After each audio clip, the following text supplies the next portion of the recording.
Welcome to Wild Breakaway with Wes Walz. I'm Audra Martin. For the third time in the last 4 games, the Minnesota Wild found themselves in overtime. This one ending with a win as well. The only difference, it was Nino Niederreiter getting it done as opposed to Matt Dumba, who got it done the first 2 times.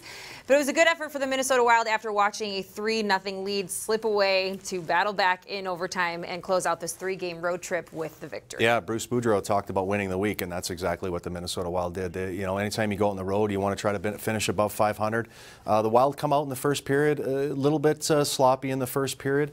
Got themselves in penalty trouble. They had to kill 7 penalties here tonight, and really wore down their defensemen and were really under siege in the third period. And Alex Stalock played outstanding, made a few huge saves when it was 3-3 to get this game in overtime, and then obviously Nino Niederreiter does what he does best in overtime. He scored a few in a Wild uniform so to get the big win for the Wild. So that means Alex Stalock gets his 3rd win of the season and his first win and his first appearance against the team that drafted him. Here's a look at the rest of your final stats. They get the win despite the 10-shot advantage from the Sharks. And Ryan Murphy's power play goal tonight, his first of the season, snapping a 5-game drought for the Minnesota Wild power play. And a busy night on the penalty kill. They gave the Sharks 7 opportunities. They were able to capitalize on 2 of them.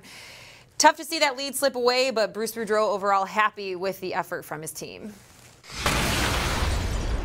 Well, I thought it was a great character win. And to win for Alex, I think the guys were really working hard to get that for him. I mean, had a little bit of bad luck where they caught up, but in the end, I think they're all pretty happy for him. So now the Wild head home to take on the visiting Calgary Flames on Tuesday. Thursday, it's the Toronto Maple Leafs, and Saturday against Connor McDavid and the Edmonton Oilers for that first meeting of the season. So first things first, though, the Flames. The Wild got the 4-2 win earlier in the season. Always a tough one when you're going against Johnny Hockey, and always tough when your first game back after a long road trip. Yeah, it is, and it's proven time and time again with the Minnesota Wild. Their first game back after a long trip they've had a lot of stinkers, to be perfectly honest with you. So they're going to have to dig deep mentally. It sounds like they're going to stay in San Jose tonight and fly out tomorrow afternoon. So it's going to be a little bit weird to come home at 3 or 4 in the afternoon and then have a home game the next night. But listen, the Minnesota Wild have won 4 out of 5 without Jared Spurgeon. Mr. Murphy has played out some outstanding minutes for the Minnesota Wild.